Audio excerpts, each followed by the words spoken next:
All right, so we're going to be working on Chapter 3, Lesson 2, Solving Systems of Equations Algebraically.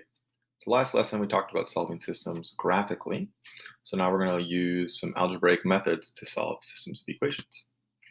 So our two kind of learning targets are solving systems of linear equations using the substitution method and solving systems of linear equations by using the elimination method. So vocabulary to keep in mind is what is the substitution method and what is the elimination method. So let's start with the substitution method. One algebraic method is the substitution method. Using this method, one equation is solved for one variable in terms of the other. Then this expression is substituted for the variable in the other equation. So what does that mean? So let's look at an example of how we use the substitution equation. So here we have this, we're asked to use substitution to solve this system of equations. So the idea of substitution is that you are able to substitute, right? Replace one thing with another thing. And the only way that we can substitute those two things, right? The only way we can replace one thing with another is if they are of equal value, right? If they're equal to each other. So what we're going to do is we're going to find two things that are equal to each other by actually solving one of the equations for one of the variables. So for example, if I took this first equation and solved it for x, now you notice how x is kind of already by itself, there's no coefficient. It'd be pretty easy to get by itself if I just got rid of this 2y here. So I'm going to do that. So if I take the first equation, subtract 2y from each side, I get x equals 8 minus 2y. Now remember what this means. This means that x is equal to everything on this side. That x has the same value as 8 minus 2y, which means x and 8 minus 2y can be exchanged for each other, right? They can be replaced for one another because they're equal to each other. They have the same value, right? That'd be the equivalent of if someone gave you a $10 bill and then you gave them two $5 bills, right? You can do that because they're equivalent, right? You can substitute one for the other, right? Or if someone gave you a $20 bill, you could give them 21s, right? Because they're equivalent, right? They're equal to each other. Same thing here. These two sides are equal to each other, therefore they can be replaced with one another because they have the same value. So we're going to take this 8 minus 2y and we're going to substitute it for an x in the second equation. So see this x right here? We're going to replace it. We're going to substitute it with what it's equal to, 8 minus 2y. So here you go.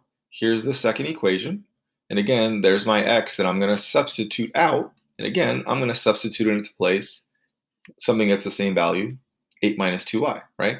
So x, 8 minus 2y, they're worth the same. I'm allowed to substitute them for each other. Now, someone might ask, well, why would you do that? This looks a lot harder now. Well, the main reason why we do that is because if you notice, this equation now only has y variables. Well, you guys know how to solve equations with just one variable, so that's what we're going to do now. So first I would use a distributive property, right? 1/2 times 8 is 4. 1/2 times 2y is 1y. So I have 4 minus y equals 18. Well, if I minus 1y and minus 1y again, it's going to be minus 2y, right? And then I can get rid of this 4. So subtract 4 from both sides, and that would give me 14 over here, right? 4 minus 4 is 0. 18 minus 4 is 14. So now I've kind of simplified the equation a little bit.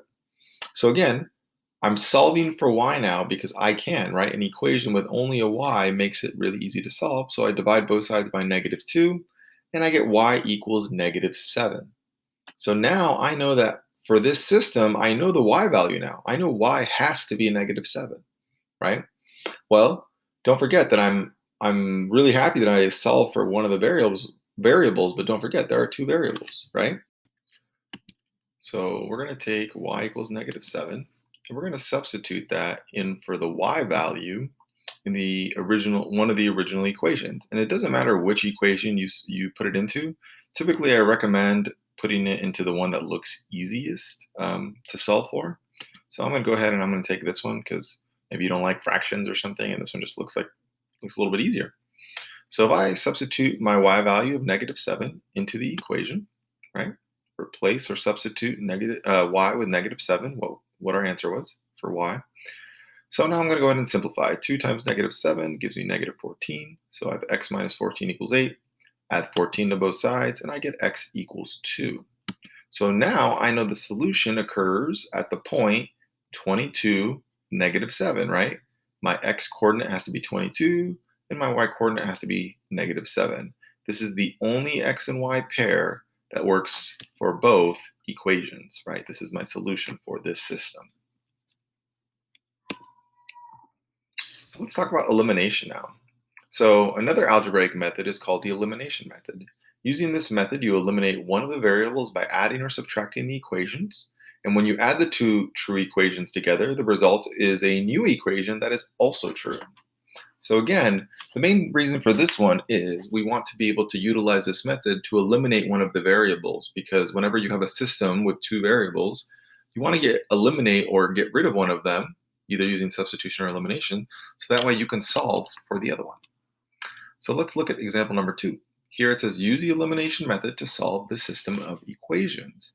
So I have 4a plus 2b equals 15 and 2a plus 2b equals 7. Again, we're used to using x and y, but a and b still work the exact same way. So in each equation, you notice that the coefficient of b is 2, right? I have 2b and 2b. So that is something we want to look for in the elimination method, is if we can line up the coefficients of the same variable, it makes it really easy to do. Because if I were to subtract these from each other, they would eliminate, because I know 2b minus 2b would be 0, right? So that's something to keep an eye on. So let's look at it. If I took the top equation and subtracted the bottom equation from it, look what happens. Because just like how we said the elimination, we can add or subtract the two equations from each other or to each other, and it will give us a true equation as well. So 4a minus 2a, right? And this kind of looks really similar to the adding and subtracting you used to do in elementary school, right? Where you would stack them on top of each other, lining up place values. Same idea here, right? We line up the a term, the b terms, the equal signs, and the constants, right? So 4a minus 2a is 2a, and 2b minus 2b is 0, and 15 minus 7 is 8. So one thing you want to remember is if these have any negative symbols, two negatives make a positive. So just keep track of your symbols as you go all the way through, right? Or your signs, I mean. So 4a minus 2a, 2b minus 2b, 15 minus 7. So now I'm left with this equation, 2a equals 8, which is awesome. I was able to eliminate one of the variables and be left with a really simple equation, which I can solve, right? 2a equals 8, divide both sides by 2, and I get a equals 4. So now I have solved for one of the variables. So now I take that and I can solve for another variable, right? I can solve for b. So I'm going to go ahead and take my a value, right, which is 4, and I'm going to substitute it back into one of the original equations. Again, it doesn't matter which one you pick. Just make sure you substitute it into one of the original ones. And so just pick whichever one you think is easier because it has smaller numbers. So a has a value of 4, so I'm going to substitute a with 4. So 2 times 4 is 8. Subtract 8 from both sides, I get 2b equals negative 1. Divide both sides by 2, and I get b equals negative 1/2. So now I know that my a value is 4, my b value is negative 1/2. So the coordinate would be 4, negative 1/2. Remember, it's always in alphabetical order, so x and y, a and b, right? Whenever you're given two letters, just put them in alphabetical order. So this would be the solution for this problem. Now, sometimes adding or subtracting the two equations will not eliminate either variable. So you must use multiplication in order to remedy that, right? In order to be able to write equivalent equations so that one of the variables will have either the same or opposite coefficient in both equations. When you multiply an equation by a non-zero number, the new equation has the same set of solutions. So whether I take an equation and multiply it by 2, as long as I multiply everything by 2, the equation will still be true and it still has the same solutions. So what does that all actually mean? Well, let's look at a problem where we have to use the elimination, but we have to multiply. So here it says use the elimination method to solve the system of equations. I have 3x minus 7y equals negative 14 and 5x plus 2y equals 45. Now if you notice, 3x, 5x coefficients are the same. 7y, 2y coefficients are the same, but I could multiply them in order to make them the same. So I know 3 and 5, I can multiply both of them to become 15, or 7 and 2 could both be multiplied to become 14, right? And it doesn't matter which one you pick, either one will work. I'm going to go ahead and multiply both equations and make them into the y variables match their coefficients, or the y terms. So I'm going to multiply the first equation by 2, so that way I have 14y. And then I'm going to multiply the second equation by 7, so again I have 14y. So then that will allow me to eliminate the y variable. So here are my original equations. And I'm going to go ahead and multiply the top one by 2. And again, you have to multiply everything by 2. You have to multiply this side of the equation by 2 and this side of the equation by 2. So 3x times 2 is 6x. 7y times 2 is 14y. And negative 14 times 2 is negative 28. So this is the equivalent equation of this one. These two equations are equivalent. They're just one's multiplied by 2. Now let's go ahead and look at the second equation. We're going to multiply this one by 7. So 5x times 7 is 35x, and 2y times 7 is 14y, and 45 times 7 is 315. Now notice the y terms. These coefficients now match. They have opposite signs, but they both are the same coefficient of 14. So now I know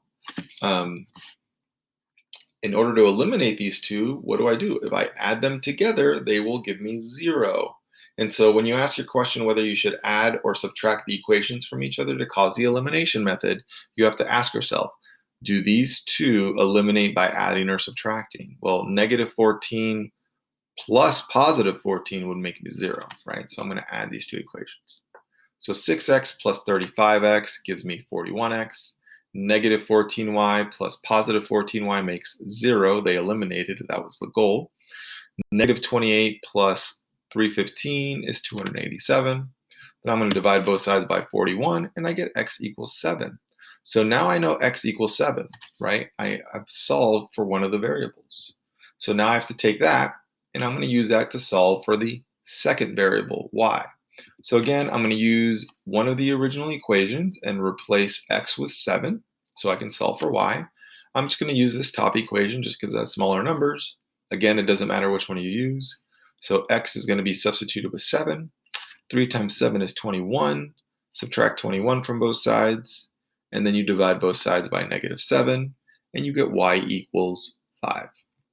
So now I've solved for the x variable and the y variable. So now I know that my solution occurs at the point 7, 5. So if you add and subtract your two equations in a system, though, and the result is an equation that is never true, then the system is what is considered inconsistent and has no solution. If the result when you add the two equations is a system in a system of equation is always true, then that system is known as dependent, right? Consistent and dependent, right? Infinite solutions. So what does that actually look like when we're using the elimination method? So, and this can also happen if you're using the substitution method. So here it says, hey, solve the system by using the elimination method. Well, if I'm going to do that, that means I got to line up either my x terms or my y terms. Well, if you notice, I can just multiply this bottom equation by 2, and it actually is going to make both of them match as far as coefficients go. So let's go ahead and take this bottom equation and multiply it by 2. Okay, so the top equation stays the same. The bottom equation gets multiplied by 2, which means everything gets multiplied by 2. So negative 4x times 2 is negative 8x. Negative 1y times 2 is negative 2y. And 9 times 2 is 18. So again, if I look at these two equations, I can see that if I add these two together, they will eliminate. And if I add these two together, they'll eliminate, which is kind of what we're trying to do. So let's go ahead and add these two together. So when I add these two together, right, 8x plus negative 8x makes 0. Positive 2y plus negative 2y also makes 0. So, and then 17 plus 18 makes 35. Well, what do you notice about this? Now, I did everything correctly, but if you notice, does 0 equal 35? The answer is no. That is never equal to each other. So this is what we look for. If your variables both eliminate each other, you're left with a statement that is not true. That is an indication that you have encountered a system that has no solution. Because no matter what x and y are, these two will never be equal to each other, right? This is an example of those parallel lines that never touch. This is the what you can see when you're solving this algebraically. When you eliminate all the variables somehow, and you're left with a statement that's never equal, that's never true. 0 will never equal 35. So this is what's known as an inconsistent system and a system with no solutions. Okay. Now, likewise, kind of what I described up here, if I did this and I was left with a something that's always true, like say for example, it said 35 equals 35. Well, 35 always equals 35. That would be an example of something that has infinite solutions. That would be a system that's consistent and dependent, right? So you really got to look at what you're left with. If you're with two numbers that are never equal, that's a no solution problem. But if you're left with two numbers that are exactly equal to each other, well, those will always be equal, and you're left with something with infinitely many solutions. But again, this is an inconsistent system because these two things will never be equal to each other. All right, thank you guys for watching. Let me know if you have any questions.